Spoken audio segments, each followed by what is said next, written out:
Fatih TV.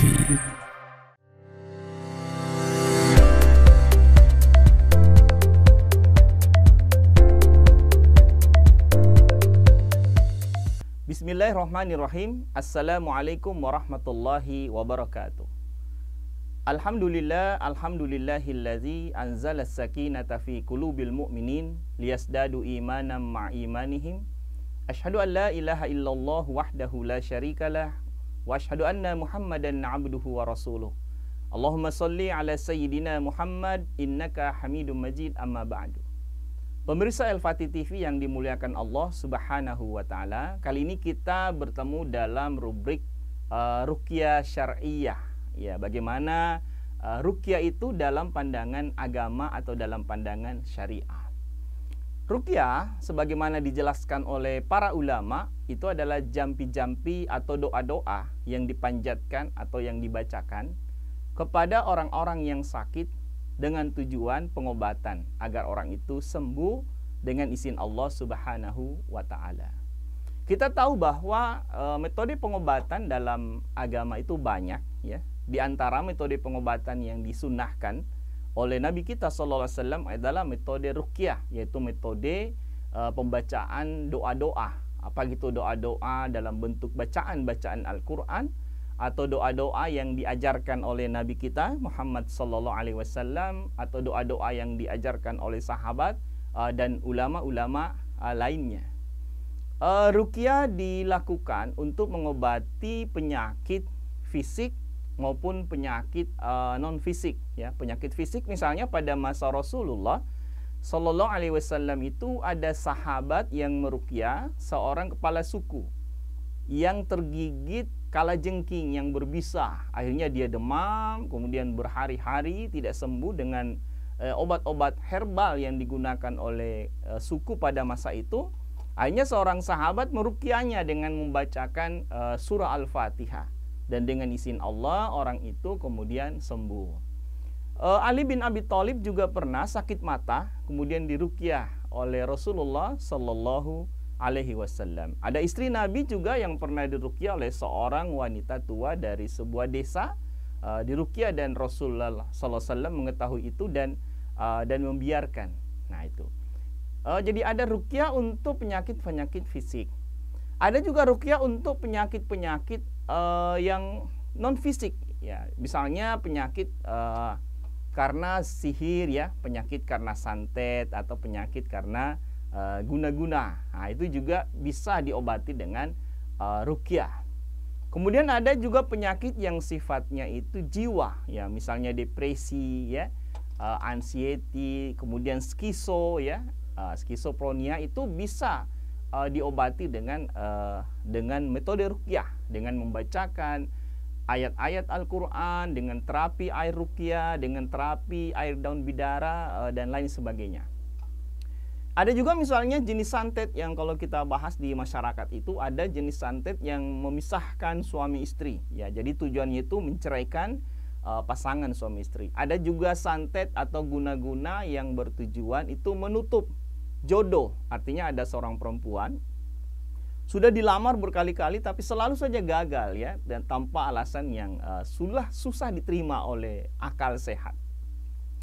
Maka misalnya diruqyah dengan ruqyah bacaan-bacaan dan juga dengan mandi daun bidara. Nah, insya Allah dengan izin Allah santet-santet yang mengikat tadi atau yang menghalangi datangnya jodoh itu bisa terlepas, ya, kembali dengan izin Allah Subhanahu wa taala.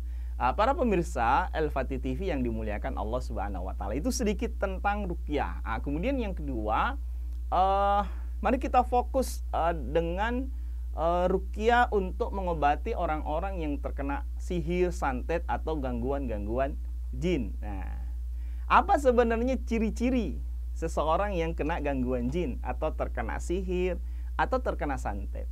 Nah, ciri yang pertama itu yang lazim, ya, yang lazim dialami oleh pasien atau orang-orang yang memang kena santet dan kena gangguan jin. Ciri pertama itu mimpi buruk. Jadi sering mimpi buruk, ya. Jadi dia setiap dia tidur, hampir setiap malam ketika dia tidur itu mimpi buruk. Nah, itu banyak sekali. Apakah mimpi terjatuh dari tempat yang tinggi, mimpi berada di kuburan, kemudian mimpi dikejar binatang buas, mimpi digigit ular, dililit ular, ya, mimpi berada di lautan yang luas dan terjatuh ke dalamnya. Intinya ada mimpi buruk dan itu sering. Kalau sekali-sekali mungkin itu hanya gangguan jin, gangguan setan, atau karena lupa berdoa sebelum tidur, atau itu hanya bunga-bunga tidur. Tapi mimpi yang dimaksud di sini adalah seringnya mengalami mimpi buruk. Itu.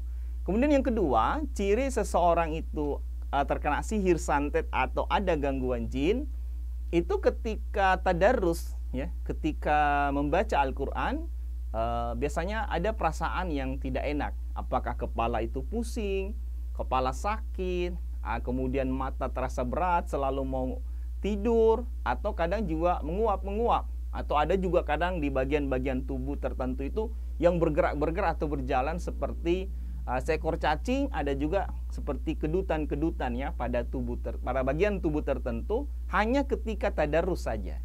Nah, kalau tadarus kemudian menguap, tadarus mengantuk, kalau habis tidak tadarus tidak menguap dan tidak mengantuk, nah itu ciri yang kedua, seseorang diganggu jin. Kemudian ciri yang ketiga, seseorang itu diganggu jin atau kena sihir atau kena santet, ketika dia sholat menguap-menguap. Jadi Allahu Akbar, baru takbiratul ihram sudah menguap. Itu sudah menguap terus, sakit kepala, atau kadang bacaannya dilupa, kemudian rakaatnya dilupa. Itu yang paling sering, ya, paling sering. Ada banyak ciri-ciri seseorang itu terkena gangguan jin. Tapi 3 ini yang paling lazim. Mimpi buruk, jika tadarus itu pusing, sakit kepala, mengantuk, atau ada kedutan, atau ada bagian-bagian tubuh terasa ada sesuatu yang bergerak di situ.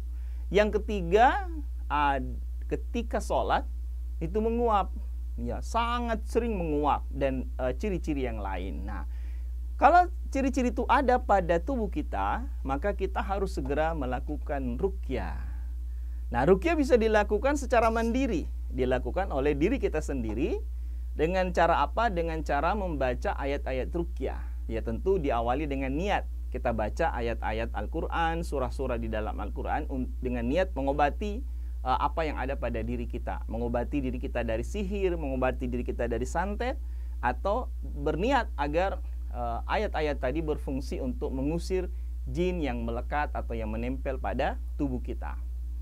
Jika kita tidak sanggup, karena biasanya ada juga orang yang kena sihir itu, kena santet itu memang tidak mau diruqyah, karena secara perasaan sudah dikendalikan oleh jin, sudah dikendalikan oleh sihir, maka dia tidak mau meruqyah dirinya. Kalaupun mau, kadang tidak mampu. Ya, baru baca ta'awuz sudah tidak selesai ta'awuznya, ya, sulit untuk membaca ayat-ayat Al-Quran. Nah, dalam kondisi seperti itu, maka harus dibantu oleh orang lain, untuk meruqyah dia. Nah, jadi caranya panggil peruqyah, dengan catatan peruqyah yang dipanggil adalah peruqyah yang betul-betul metode ruqyahnya itu syar'i, sesuai dengan syariah. Jangan sampai kita kemudian terjebak oleh dukun-dukun bersurban, mengaku peruqyah padahal dukun-dukun santet, dukun-dukun peramal. Nah, ini yang juga banyak terjadi. Jadi pemirsa El-Fatih TV yang dimuliakan Allah Subhanahu wa taala, ruqyah itu adalah metode pengobatan, salah satu metode pengobatan yang disunnahkan oleh Nabi kita Muhammad SAW dengan cara membaca doa-doa atau membaca ayat-ayat Al-Quran dengan tujuan untuk mengobati penyakit yang ada pada diri kita, baik itu penyakit fisik maupun karena sihir dan santet, maupun juga penyakit terkait dengan batin kita, ya, karena depresi, anxiety, dan penyakit-penyakit jiwa yang lainnya. Kemudian ciri-ciri seseorang terkena gangguan jin seperti tadi, ya, ada 3, ada banyak sebenarnya, tapi 3 itu yang paling utama. Dan kalau kita sudah terkena ada gejala itu, maka silahkan ruqyah diri sendiri. Jika tidak sanggup atau tidak mampu, panggil peruqyah untuk mengobati diri kita, tapi pastikan peruqyah itu sesuai dengan syariah, metode yang digunakannya, dan doa-doa yang dipanjatkannya. Sekira demikian untuk rubrik ruqyah kita di El-Fatih TV ini. Mudah-mudahan memberikan manfaat buat kita semua. Wabillahi taufiq wal hidayah. Wassalamualaikum warahmatullahi wabarakatuh.